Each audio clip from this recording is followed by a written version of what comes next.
It's the business of life, the business of love, the business of health, the business of wealth. It's the business of Principle, the business of media, the business of conscious the black business of business it's the business network. of Life, the business of love, the business of. That's a beautiful thing when you see us fellowshipping and socializing so much that it's hard for us to even detach from each other. Ashe, ashe, ashe. That's what we are. That's the point I'm. That's what we need. And that family is healing in and of itself. That family is therapeutic in and of itself. Healthy socialization. Nevertheless, there is some business that we must tend to. There is important matters that we must adhere to. So with that being said, we're going to move forward in our third annual NTU Festival panel discussion here with our 9 panelists. The theme, once again, breaking the chains of psychological slavery, reclaiming our minds, bodies, and spirits. So we've had a chance to hear from the 9 panelists here.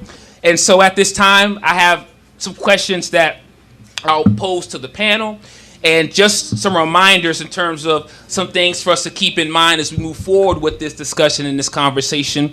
We do ask for the person who has the floor to be respected. Let the person say what it is that they have to say. However, we do ask with all answers that we try to do the best we can to keep our responses to at least perhaps 2 minutes if we can do our best to do so, so others who have a perspective or something that they may also want to share and add to the conversation will be able to do so. Ashe? Ashe. Ashe, ashe. And so as we move forward, what is always going to be helpful is for us to have open minds. And what it is that we say at the temple is if we could just be able to move outside the confines of what we think we know to embrace other perspectives or to embrace new ideas, and we could be that much further along in the healing process. So let's go ahead and get right into it, fam. You ready? Yes, sir. All right, let's do it. Let's talk. So for one of the questions that I have, and as I said, this question is posed to the panel. Lately, when it comes to Pan-Africanism, all right, when it comes to the concept of Pan-Africanism, there's been a lot of controversial discussion about it. There's been a lot of controversy about it. And so when we talk about Pan-Africanism, one of the questions that I have that I want to pose is it possible for one to be a practitioner of a religion such as Christianity or Islam or Buddhism or any other type of religion and still claim to be a Pan-Africanist? Once again, I'll say it again. Is it possible for one to claim a religion such as perhaps Christianity or Islam or Buddhism or any other type of religion and still claim to be a Pan-Africanist? All right? So that question is posed to the panel. And as I said, if we could just keep our responses to 2 minutes, if we can do that as best as possible, so others could also have a chance to weigh in. So anybody want to speak to that? I'll jump in there. Okay, Dr. Ragland. And the reason I want to jump in asking that question is because, as I stated earlier, I'm a Muslim. I'm Orthodox Muslim. I took Shahada, or accepted Islam, when I was 16 years of age. So we're talking about around 1973. Okay. And one of the things that I've learned over the years as a practicing Muslim is that my relationship with the Creator is personal. It's a personal relationship. It's not defined by necessarily that I can't serve God and somehow have to be anti-African in serving God. You know, many of the people that we profess to follow, Malcolm was a Muslim. We said we love Malcolm, but Malcolm had a love for black people. Dr. King loved African people, but he was a Christian. So the relationship with your Creator is a personal relationship. Okay. Now, my philosophy of this right here is that when I go home, when I go into my room, when I get on my knees and pray, I'm praying to my Creator. That's a personal relationship. But it does not remove me from my responsibility, say, to my African family. So in terms of education, I believe education should be in the hands of African people. I believe our politics should be in the hands of African people.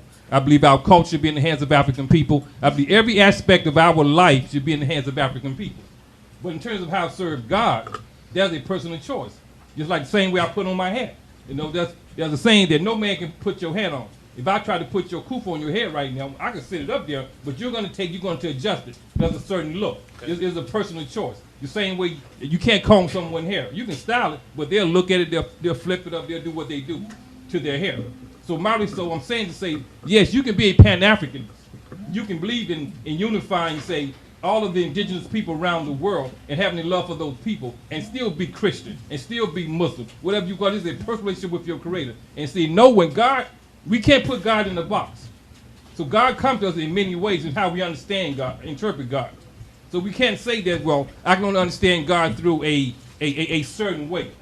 You know, I can understand God through this religion, through Buddhism, through Christianity. No, God, as we profess and say that God is in terms of his omnipotence, in terms of his largeness, his vastness, as we understand it, then how can we contain, put in the box? Well, then, if you're not serving God this way, then you can't have a love for African people. So from my point of view, from all of my research, from what I thought and what I've experienced today, yes, I can be a Muslim and still have a love for African people. All right. Thank you, Dr. Ragland. Does any other panelists want to also give their perspective on that question? You know, I'm completing a book. It's titled Spirituality Before Religions, and I have an e-course at www.kabakamene.com. And one of the things that made me want to write this book was to return back to the scripture of Africa as it related to a spirituality before religions ever existed. And what I came to realize as I was doing research, in looking at, this book is going to look at the pyramid text, the coffin text, the book of the coming forth today by night, the Memphite text, and the Shabaka stone. In the book, not one religion is going to be mentioned. I'm not going to speak from agnostic to Zoroastrian. The scripture that every religion testifies to, I can show you on the walls and in the script of Africa. I can show you in the pyramid text. There's an utterance 278, 279. That literally speaks of the deceased, Ani, turning into a bull, which is a sign of fertility and growth, where he eats the gods. But it wasn't talking about actually eating the gods. It was talking about digesting the divine. You then become divine. That's where the Eucharist of the Christian church comes from. I can show you the Old Testament, the New Testament. I can show you the Rig Veda. I can show you the Quran on the walls of Africa. So I don't have a problem with religion. I have a problem with the interpretation of the scripture.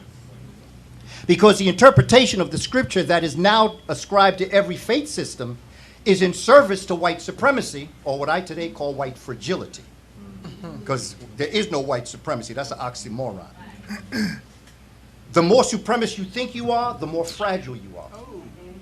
Because if you're supreme, your work proves you who you are. You don't have to say it. You just act it. And people can see you got flavor. And so the whole idea of white supremacy in itself is a construct to keep us in a certain state of mind.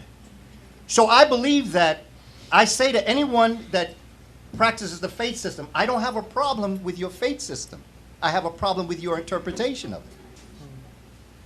So whatever you are, from agnostic to Zoroastrian, Buddhism, whatever it is, Africanize yourself. And when you can Africanize yourself, you return back to the Happy Valley, to the Nile Valley, where spirituality was something that connected everybody. There were 42 nomes in Kemet. Every nome, every city, had a patron. And every patron had a particular function as it related to the entire spiritual system. So I look at spirituality like a body. Your hands don't do what your knee does doesn't do what your kidney does doesn't do what your heart does. But when they all work together, the body functions. That's right. And that's the way our ancestors thought about spirituality. Although there were 42 nomes, they all were very important parts of the body that made the entire function of Smatawi function. So I don't have a problem with religion. I have no problem with any of the scripture. I have a problem with the interpretation that serves those who would wish to hold us down and to oppress us. So you can be in service to your people no matter what religion. But as was told to the Haitian people before the revolution. Cast aside your white God.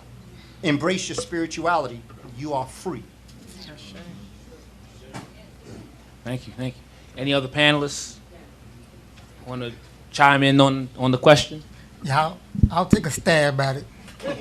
Okay. All right. Man.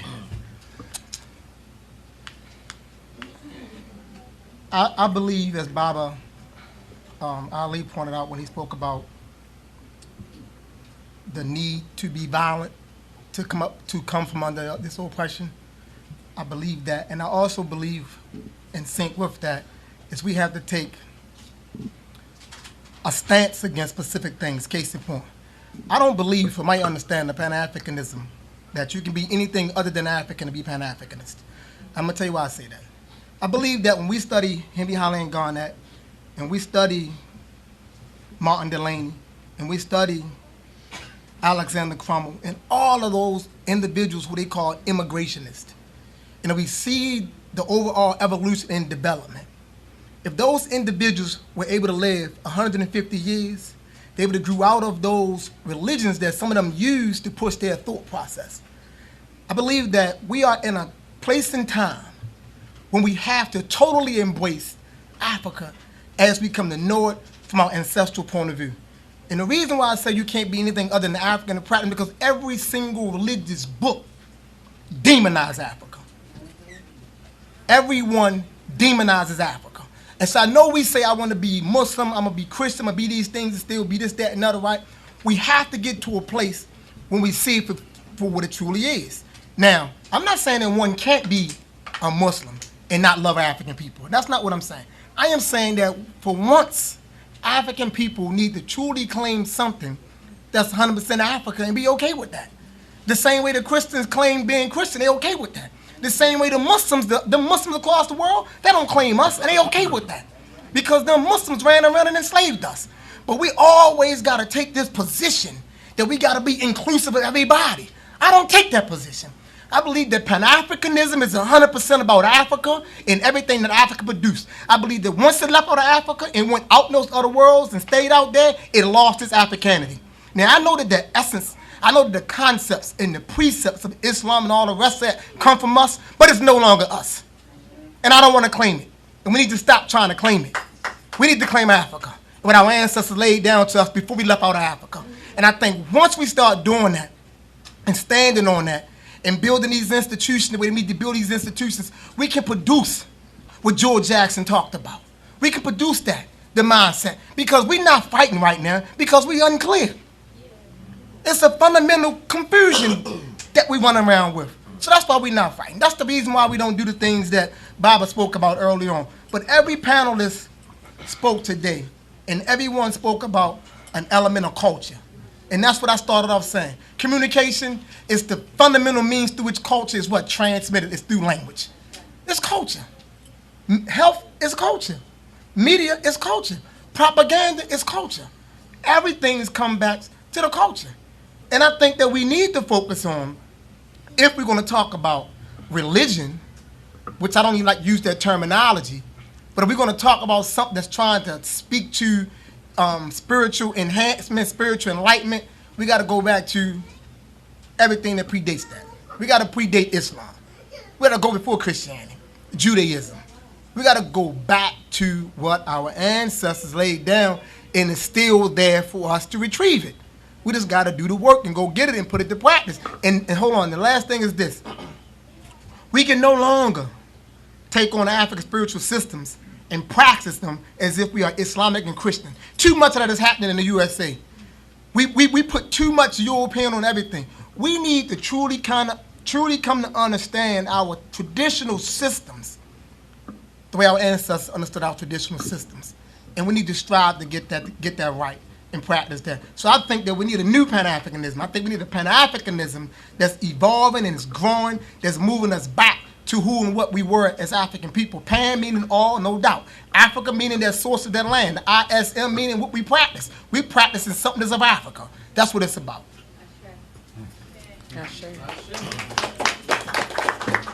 That was a good stab. All right, so religion.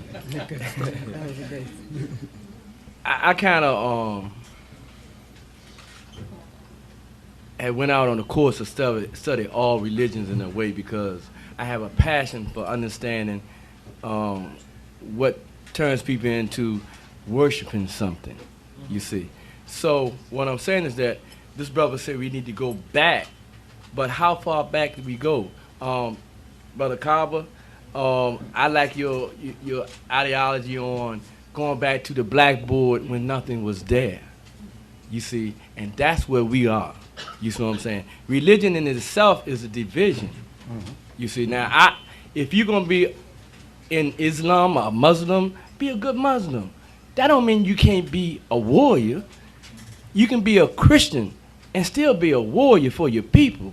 Martin Luther King was a Christian, but he never mentioned Jesus' name. Just think about it. He never came to his people and say, you got to be like Jesus. Nah, he said from the power of using that organization, he used Christianity as a weapon. You understand what I'm saying? Islam can be used as a weapon because we have these people already set up in these organizations. You can't get rid of something that's not going to leave. People are dogmatic. You see what I'm saying? They believe in the systems that they believe in. Malcolm X say, for one time, put your religion in the closet and come together as a people. You see? So we just need to come together as a people at whole. And religion, hey, if that's what you want to do, that's good. But if you're going to fight for your people, you just have to love your people like I do, and like everybody else in this room. I think that's why we all here. And the religion part, if you can just leave that in your pocket and come out to the struggle, to the fight, you see what I'm saying? That's where that's where I think we need to be. But we need to understand one thing. Them Jew boys is the best at it. If you want to copy somebody, blueprint them Jew boys, because they stick together no matter what. And that's what we have to do. We have to learn how to stick together with no matter what religion we in. We need to stick together. Like just the other day, 2 Hispanics got fired. They all walked off. And somebody said to me today, he said, that's how we need to be. No, we used to be like that. I came up through the time as a child when we were singing, we shall overcome. Nobody can turn me around. You see what I'm saying? So that embedded in me a fight. James Brown came out at the time when we needed, and he said, we're black and we proud. And we came from being colored to black. Y'all don't know this, but black one time was a word we fought over. Right. You bet not call me black. You see what I'm saying? So the hatred within ourselves is what's killing us, not the religion. Like my son stated one time, some people need religion. He said this young man was suicidal. And so he asked him, how come you've been wanting to kill yourself all your life? Why haven't you? He said, because I go to hell. You see, so some people need religion. You can't throw all of that away because guess what? It's not going away. It's here to stay. So if we think any other way, that's just one more thing. White folks,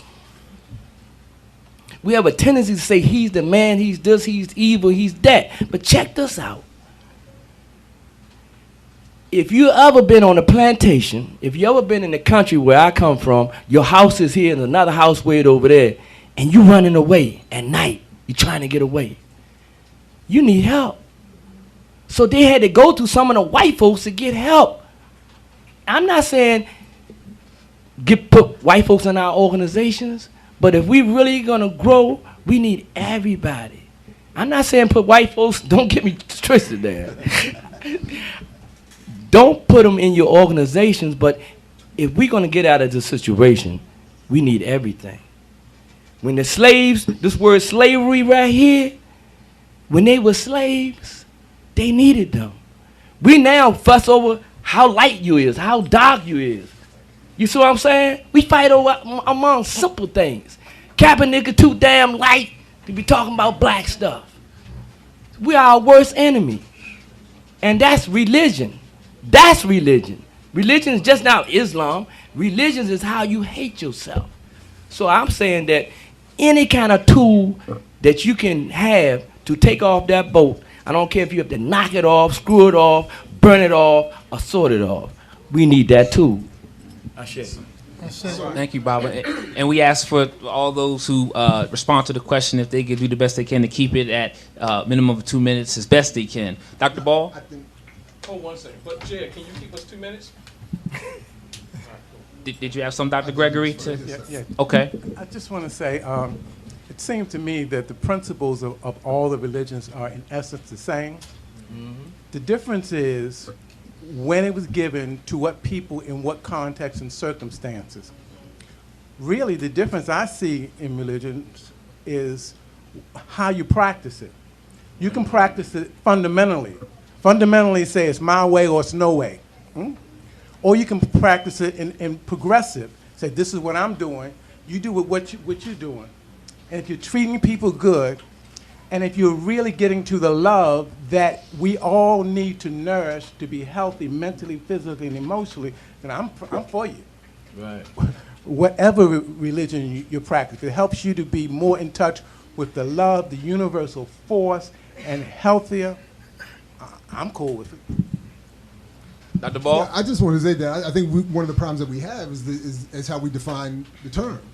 Okay. With all due respect to the late, great Ron Walters, I mean, he was at least clear in his writings that there's a difference between the political Pan-African movement and the cultural Pan-African movement. I like to define it along the way Kwame Ture used to define it, that we need to have United States of Africa along the lines of, establishing along the line of scientific socialism, so that we're all very clear what we're talking about. We're talking about dissolution of colonial borders that have been imposed on us, including the definitions of what it means to be a Ghanaian or a Kenyan. I mean, none of these are authentically African spaces. We have to, moving toward dissolution and making sure that everything is redistributed so that materially everybody is taken care of. And if that is your definition of Pan-Africanism, then I think what form what religion or other form you express is less important. When we get caught up in this sort of vague and undefined love for all black people, that is more easily manipulated and abused. And you have people, so like my man, like James Brown, and Dhoruba Ben Wahad broke this down perfectly, the political prisoner, former Black Panther Party. He reminded us that James Brown actually never says black and I'm proud. He says say it loud and lets the kids say black and I'm proud, because he politically was with Nixon and was using that, the movement was taking advantage of a black rebellious movement to reassert himself and make himself more relevant, to reestablish his own relevancy, while politically abusing Pan-Africanist politics by siding again with Nixon, whose whole black capitalist and all that stuff and redefinition of black power was very anti-black, anti-liberation. So that's what I'm saying. If we're very clear that Pan-Africanism is dissolution of borders, scientific socialism, black people, African people uniting to overcome a common oppressor, then it's much more easily clear, and the hustlers and the fakers can be more easily discarded. Thank you. Perfect timing also, by the way. Thank you, Dr. Ball. All right. Dr. Ragland? Yeah, I would just say also historically, if we look at our ancestors, and I'm gonna take within say the last 60, 70 years. You go back to 1955 and the Montgomery bus boycott, because I look at that, because that was a period of time that during the Montgomery bus boycott, when the Africans in that Montgomery, Alabama, literally shut down the segregated transportation system in Montgomery, Alabama. But these were Christian people. Now, it was a segregated time, but these was Christian.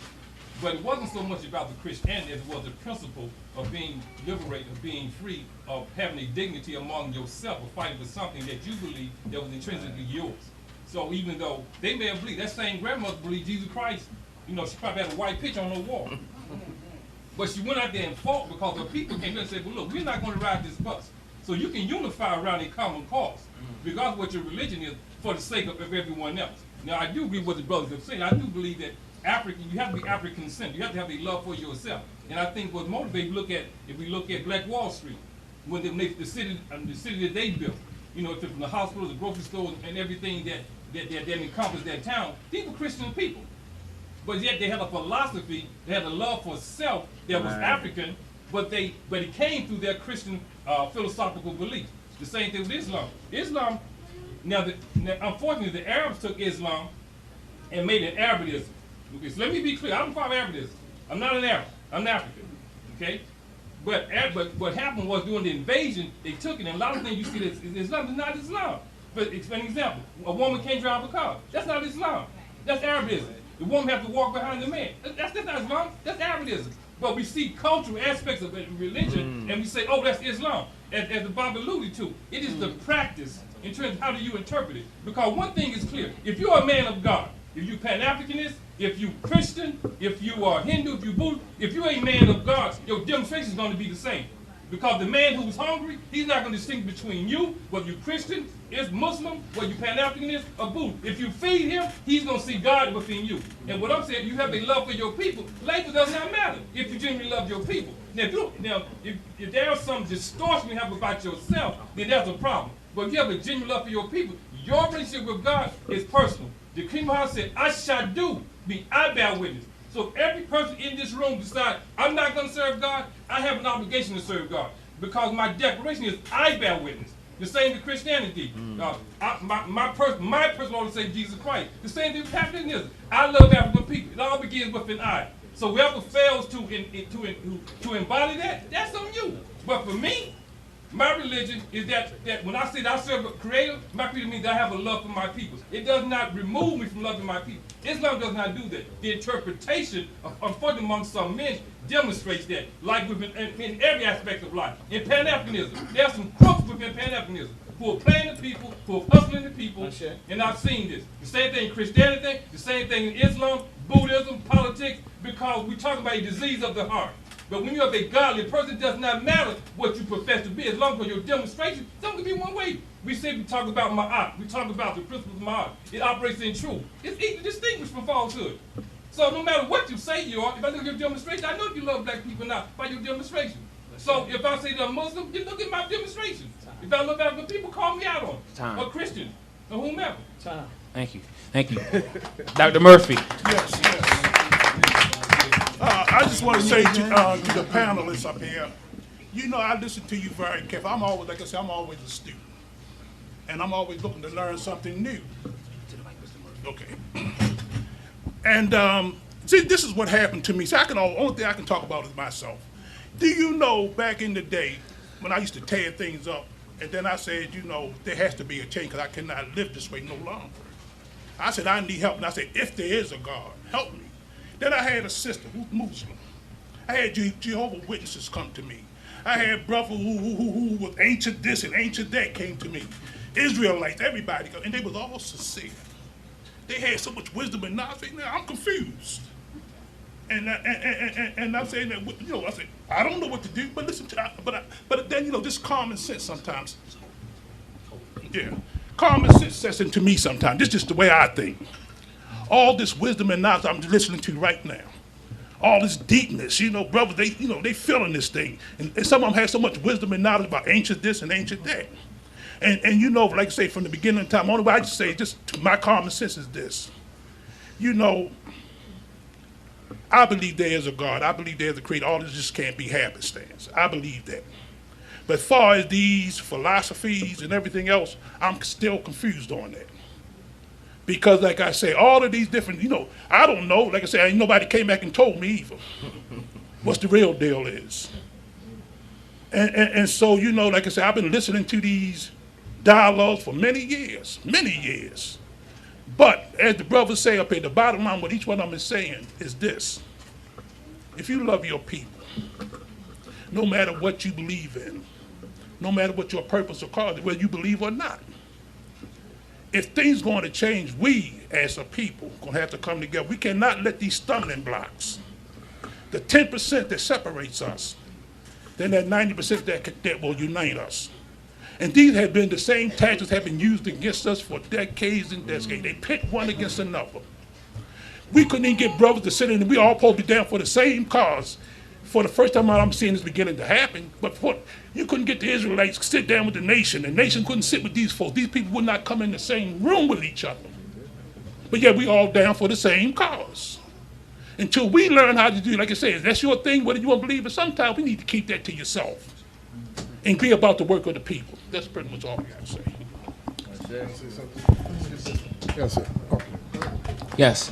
So I would just like to just add to the conversation that, there's an understanding that there's a difference between religion and spirituality, and religion is a construct of man, and religion is for power. It is a power structure. It is used just as politics to separate, to divide, and to maintain power over individuals, right? So spirituality is vastly different. Spirituality is that innate connection that we have with Source. And as we've all, I think, agreed on this panel, that as African people, we know that we are the original people who have been, by birthright, we are connected to Source. And we can find all the doctrines and things. But I think what's important is that as we are all on our journey and we're all students, what we learn this year is going to be different from what we learn when we travel back to Meritau or Africa, or wherever we go and we see indigenous writings, or we get to sit with this priest or that person and we learn and we grow. And so I think it's really important that we not be politicians and we not be religious, because we need to not stand firm on ground that we just really don't know the foundation of yet. We're still searching. We're always seeking, and we're always finding that knowledge. And the more we seek, the more we find that there's so much more than we ever knew before. What I would say too is that we tend to argue as human beings over that which is not our argument. It's not our debate. We're arguing over spirit, and we can consult spirit. So when we decide what path we want to follow, what path is right for us, we have the technologies and the tools to find out what that is this time around. So in this life, each of us have access to finding out, well, who am I in this incarnation? What am I supposed to be doing? Which of my ancestors, which clans are really claiming me this time? Because even as people of the diaspora, we have to recognize that we have many, many tribes of our bloodline. We have our bloodline, we have our ancestral line, we have our destiny lines. We have so much. And there are those who want us to do certain work in each time we come, or if we would just want to connect to this time. And we can find out what that is, and we don't have to think about or squabble over, even within ourselves, who we're supposed to be and which one is right. Because once we start to stand firm on one, then we're now naturally dividing ourselves once again. And in the name of spirit, in the name of God, I don't see how that doesn't work. All right. Thank you for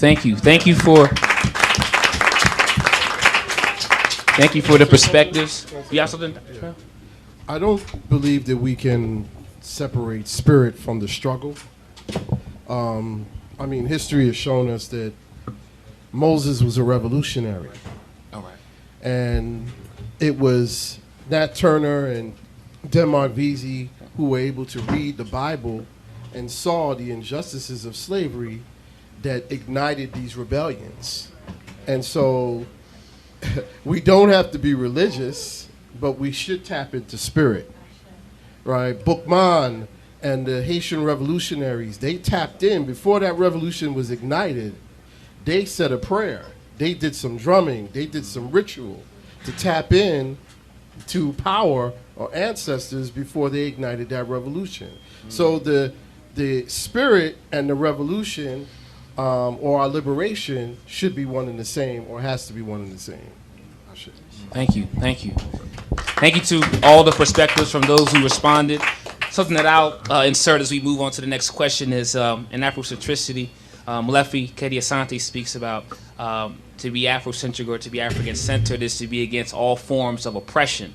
So oftentimes what tends to happen is we can be dogmatic and use the same playbook that the oppressor has used on us. We can carry that same way that we operate when it comes to engaging and interacting with our people. So let us take all the perspectives, all of the contributions that were provided for this question, and let us further reflect, further study, and further go deeper so we could be able to develop a heightened sense of understanding as to the subject matter at hand that we just discussed. Next question, family. One of the themes that was mentioned and spoken about for a number of panelists in their opening presentations was the importance of knowing thyself, going into the self, understanding the self on a deeper level. And so my question is, at what point, family, in the healing process, is it all right to join the collective? Because some of the things that happen is whether it be trauma or whether it be lack of trust or an individualistic mindset, we tend to may perhaps stay in seclusion and isolated and by ourselves. So I would say that yes, being able to get to know ourselves is important. But at what point do we join a collective? Do we join a unit? And what might be the benefits of that? Any panelists who cares to speak to that, you're more than welcome to do so. But we just ask if you just keep your responses to 10 minutes. 2 minutes. Ooh, 2 minutes. Thank y'all. 2 minutes. Thank y'all. Thank you. Thank y'all for keeping me on point. 2 minutes. All right. So any panelist who wants to speak to that. All right, Mama Kenyatta. I would just say that, as brother said here, our healing is never really to be done in isolation and in silo. That is antithetical to being African. Our healing is a cultural phenomenon. It is a public thing. It is about the circle. It is absolutely impossible to heal solely on your own. That is the basis for communal living, actually. Okay. It is to assure that everyone is well. We can see each other. We can tap into one another. So, but while we're dealing with internal cultivation, that is a part of the work that we're commonly or consciously doing with one another in the collective. It is all, there's no beginning point and end point. It's all together. And within that work, I would say, like, for those new African thinkers that we all are, I guess, one thing that we can think about in our busy world, and as we're doing the work for the collective good, I would just challenge myself and I challenge each of us, for every hour we spend studying, reading, being engaged with the news, being engaged with political events, challenge yourself to question how much time you're equating that or equaling that to time going within, your meditation time, your prayer time, you're sitting in space. And this can be absolutely done in collective space like you're talking about tomorrow. You know, that is the revolution as well, because we can take all of these tools and all of this knowledge and everything and take it out onto the battlefield. But if we don't know what our traumas are, if we don't know our instinctual responses, if we don't understand the emotional traumas that we're going through, if we're not healing our physical bodies and seeing where our physical body is a compass to tell us where we actually are on those other levels of our being, then we're missing out on everything that's really needed. And we're taking these empty or corroded vessels onto the battlefield. We can't win that way. All right. Thank you. Baba Imhotep. What I would add to what the mama laid out is this. We have to come to understand that concepts. So I start off talking about culture, and all my answers are going to link to culture. I'm not going to give you an answer that doesn't speak to culture, because culture is the underlying phenomena that's influencing behavior across the board for African people. So when we say self, for the African, the self is collective.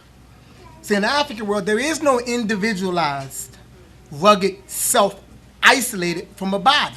For African people, personhood is determined by community. So when you come to the world, in the African world, you don't come as a full person, although we believe we do because a full baby is here.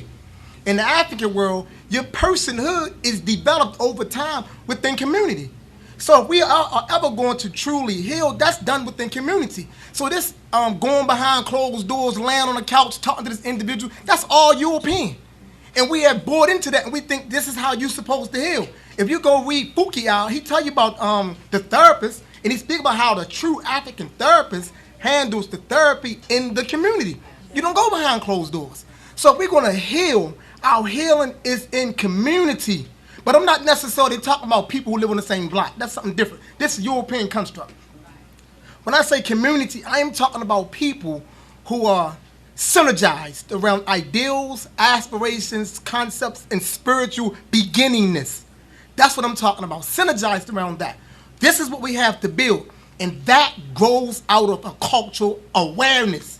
We have to put some time into coming to understand who we are at a cultural level so we can function healthily at a human level. Because humanhood is based in culture. Because spirituality grows out of culture, and subsequently it permeates the culture. That's the reason why for African people, everything we do is spiritual. So we are going to be effective at our healing. It has to be something that's done within community, and we have to build sacred spaces and places to be in a community. And I'll close with that. Thank you. Thank you. So I'm gonna talk about myself a little bit. Everybody know I do Tai Chi, and I love my people. So culture, I used to do all that. You see, I learned about the tribes. I learned about, everything I could about my culture. And then one day, I was out in the park, and I was doing my Tai Chi.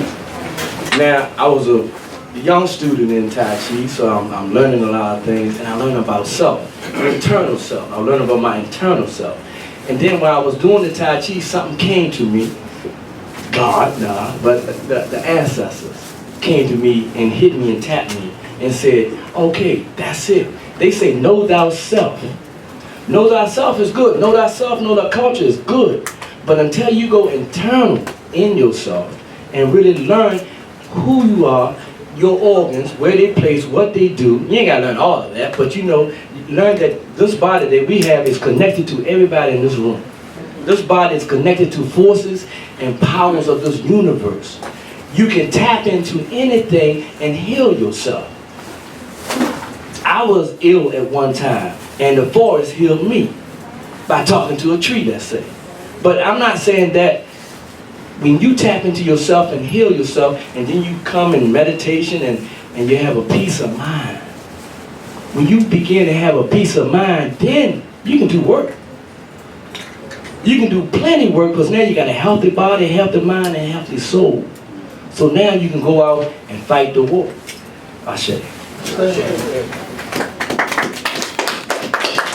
I think of Dr. Wade Nobles when he said that culture is to the human as water is to a fish. You live in it, you breathe it. It's everything that makes you who you are.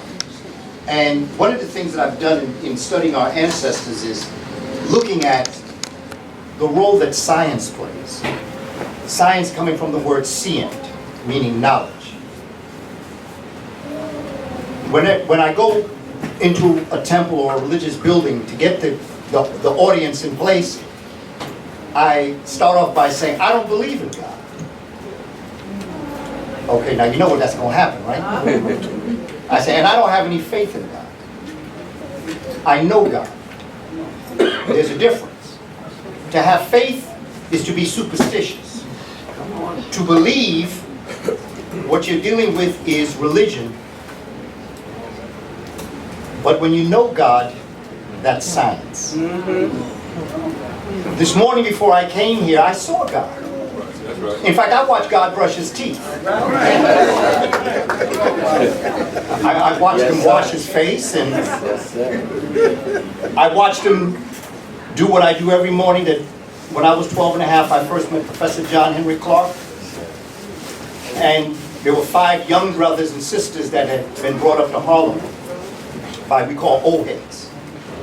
People maybe 17, 18 years of age. We were like 9, 10. I was 12 and a half.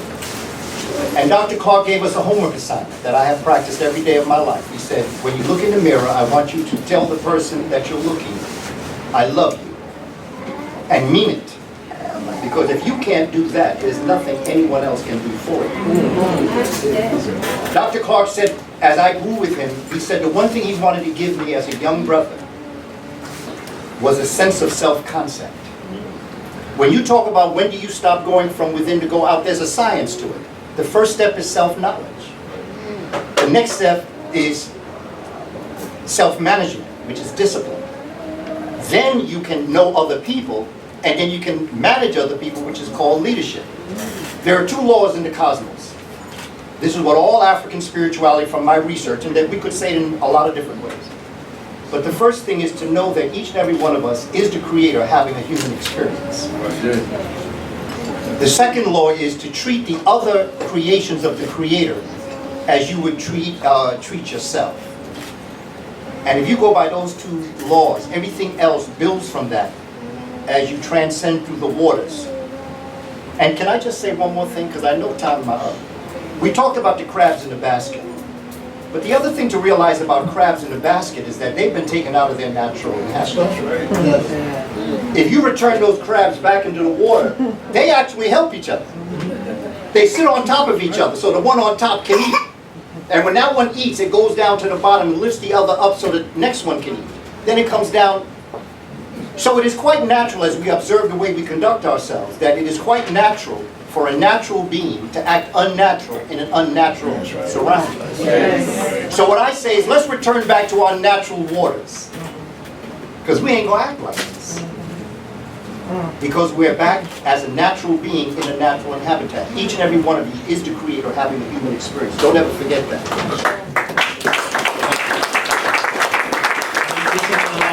Response to this question, Mr. Murphy? Yes. I believe in this. You know, you do have to look within. You know, you got to get right with yourself first. If you can't heal thyself, you know, how you want to go out there and do something for somebody else. But a brother spoke earlier, one of the panelists spoke earlier, he talked about we are all energy. And in this room, there's synergy that's taking place right now. And I'm you and you are me. And so when David Murphy, you know, after I did my process, you know, the first thing that I did, I knew that I was a part of a larger community. And I looked at my pain, and I turned it around. Then I looked at my people. Because not only was I going through a lot of stuff, the average person I talked to, they was going through stuff as well. I mean, my people are hurting. You know, we hurting all over the place, all kinds of stuff that matters. Right. We need each other. Yeah. And we're not going to survive without each other. So what takes place is this. Energy is a powerful thing, auras and everything else you want to talk about. But see what happens, like this brother sitting across from me now. He and I, because this brother went through some healing process himself, and then when we met each other, we put forces together, that synergy. And out of that synergy, a lot of things came out of that. This came from out of that. And a whole lot of other people, we included up, we put a table together. A lot of people eating off of it now. But like I say, I call myself, this is my own interpretation of David Murphy. I'm just a servant of servants. I'm here to serve you guys. And vice versa, when I serve you, I serve myself. That's right. Because that's what it's all about. Thank you. I would just say quickly that, if I understand the question right, said when did we move from an individual to a collective? And I think that... and also, in addition to that, what's the benefit of connecting with the collective? I think we have to examine historically and currently our trauma that we have experienced, because we're operating, as Bob alluded to, we're in an unnatural environment, unnatural state. So we're producing unnatural behavior coming as a result of this environment we live in. Now, in a healthy environment, in a healthy whole environment, if we can't operate, you know, we have the collectiveness that's there, the institution that is there, the wisdom that is there, the practice is there to take someone, say, who is out of disorder and bring him into order. But our environment is in a disorder. The people within the environment, some is in a disorder. So, because we live in, and hear me okay? So because we're living in an environment that is of a disorder, then there has to be practical solutions. Ideally, you know, I grew up in an environment like what many brothers have spoken of, growing up in the South, in the community, where men and women in the community helped each other. The children looked after one another. Not children, but the parents who lived after the children. So there was a collectiveness about that community. But unfortunately, right now, many of Africans doesn't exist like it is very individualized because of what we have been exposed to within the system of oppression we live under. So within that, so a practical solution is that, so we have to begin to re-educate, to treat, because there's a spiritual part, but there's a practical part as well. And the practical part is that what behaviors are we seeing as demonstrating that is out of a disorder, and how do we bring those behaviors back into a order? Because once we leave here this afternoon, leave here. So, and the young minds that are here, once they go outside their door, they're going to be exposed to an oppression, and they're going to cause a cognitive dissonance within themselves. Because I heard within the conversation that I'm all these things, which you are. But what they're seeing is going to be confusing because we don't control anything. So there has to be a practical solution in terms, now it's not going to happen overnight, but we have to begin to really address the mental health aspect in our community, because we are damaged people. Amos Wilson has said it, Dr. John Henry Clark has said it, people in the panel have said it, but yet somehow we believe that we're going to fix the situation by simply because we just can't necessarily say we want to be like this and it's going to happen like this. The work has to be put in. And the work that's put in is going to be a block by block, a person by person. Unfortunately, we live in an individualized society. So to answer your question is, we all receive knowledge by stages and degrees. We're at different places at different times. So some of us are going to change things with their hands. They're going to see an injustice, they're going to see something wrong in the community, and they're going to do the work. Some of us are going to change things with just their speech. They're not going to do the work with their hands, but they're going to speak out against that. And some of us are going to change it within their heart. They know it's wrong, and that's the weakest of the demonstration. That you change it with God. I just wish it would go away. And this is how we learn. So in the practical society, so we can't move away from doing the practical work because we live in an unnatural environment. How do we bring them back into an order, which is really going to require a great deal of work. And I think sometimes we minimize what we are dealing with. It's very good what we're saying, but I think we minimize what we're dealing with. Because Amos Wilson said, the falsification of the African consciousness. And this is what we're operating on. Now, I'm not saying that I don't think there's hope. I believe there is hope. But the work that's going to require for the hope to come about is going to take practical solutions in order to achieve that.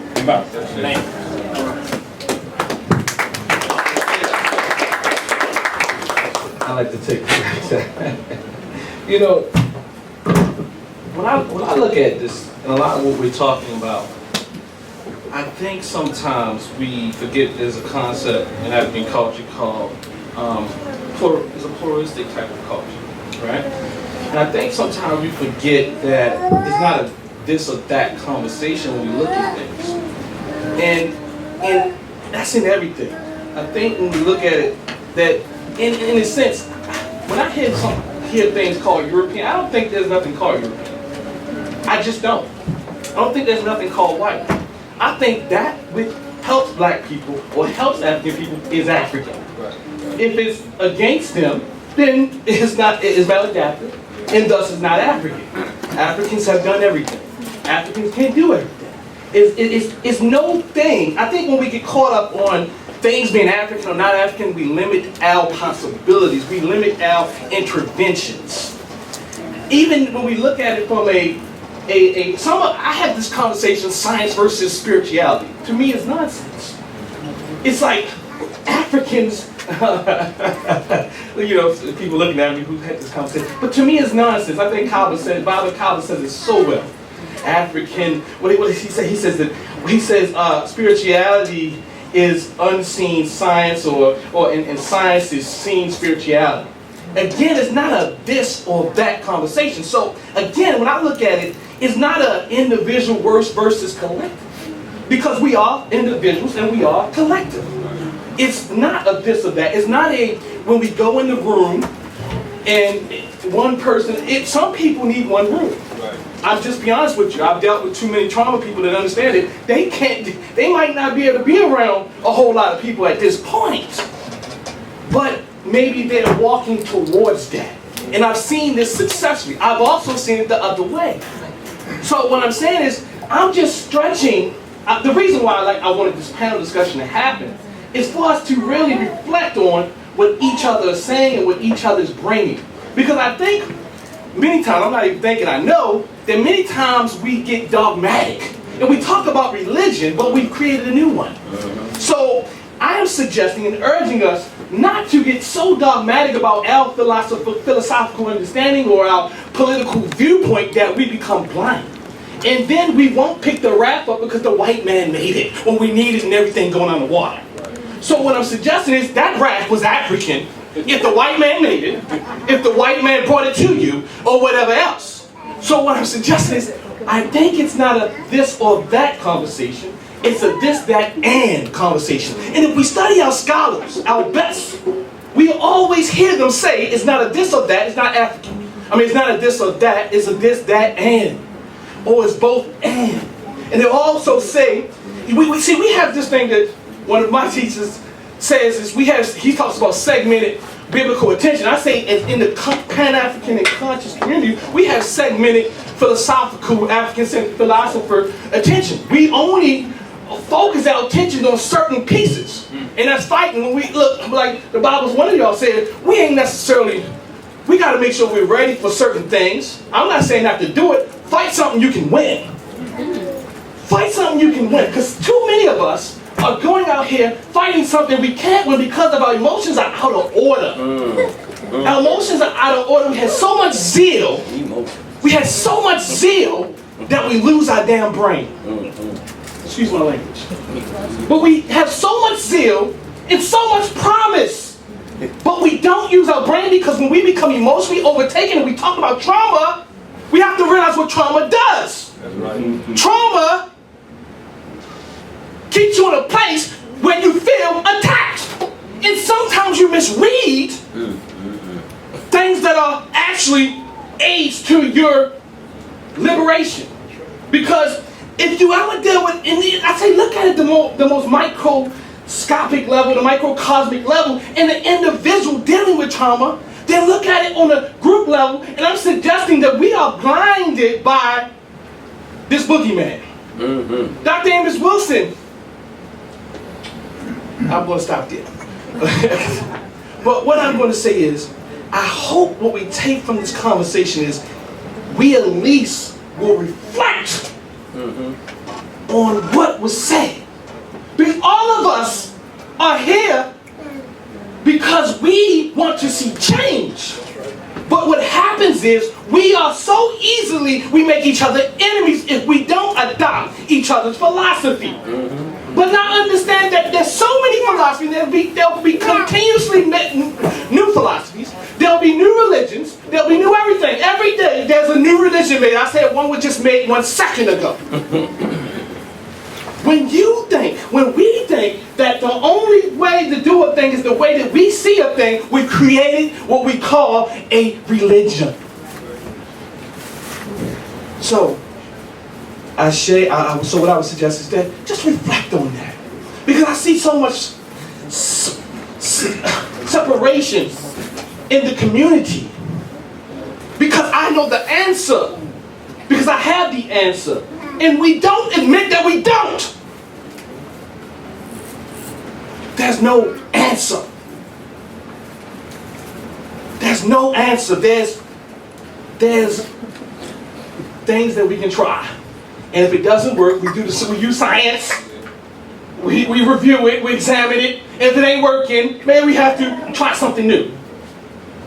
Because we need both sides of our brain. I got it back. As Dr. Amos Wilson said, never let anybody tell you that linear thinking is specifically just a European thing. Because we can use both sides of our brains. And when we fight about not using both sides of our brain, what we do is we cause division. And I'm saying, I talk about Maya. And when I say Maya applied, I mean that what we teach is to balance that peace in you. Because your brain is the seat of all of these type of things, the emotion, and also the intellect. But if they're not connecting, we're in trouble. I'll tell you a real honest story. Most people come in the office because they don't know how to either tap into their emotions, as Bible said. We are critical. So why are we critical? We're critical because this is what tells us there's a threat there and we have to survive. So when we're critical, we can look at things. But the problem is, as a scholar said, there's something like 80% of your intuition could get you through. But 20% of it doesn't. So use your brain. Peace and power. Peace.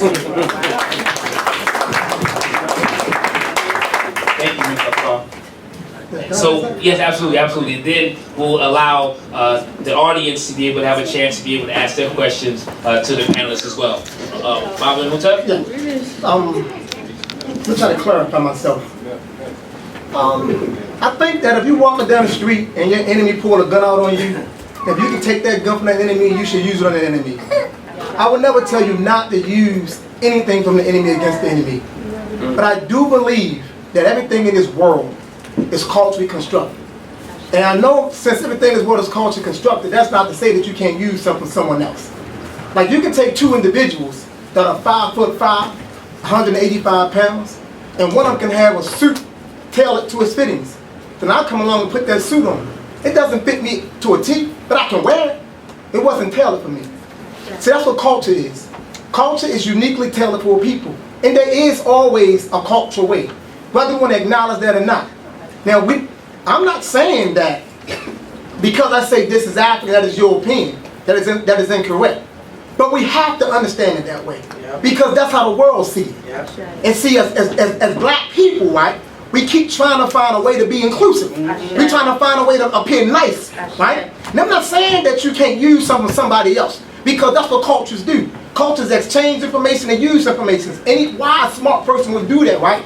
But we still need to know what's uniquely ours. Because if we don't, we're going to lose ourselves in this world. And that's what we have been doing. I don't proclaim to have all the answers. I'm going to tell you who I am. I'm Antoine Terrain, born in Park Heights. I got a 45 on my spine, and I was paralyzed. But yet I walk today. I'm the individual that these judges told me, go get your brain checked out in 1984. They said you can't learn. But yet I've written 4 books, opened a restaurant up, run a non-profit organization, and I'm sitting here today.